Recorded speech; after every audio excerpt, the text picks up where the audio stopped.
Hello friends, welcome to the Tech Design channel. So friends, today I will talk about Acer Radeon RX 7600 Predator BiFrost graphics card. So friend, this card makes Acer's first venture into Radeon graphics card. While one might have accepted a limited edition of some sort given the significance of the occasion, and the company has instead opted for the slowest Radeon RX 7000 model currently available. And friend, initially the Radeon RX 7600 debuted with a price tag of €299, and friend, with the cheapest RX 7600 price at €259 in the Spanish market.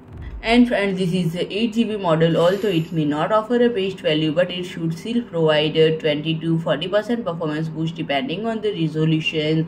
So friend, if you like my video, please do like, share and comment, and don't forget to subscribe my channel and press the bell icon.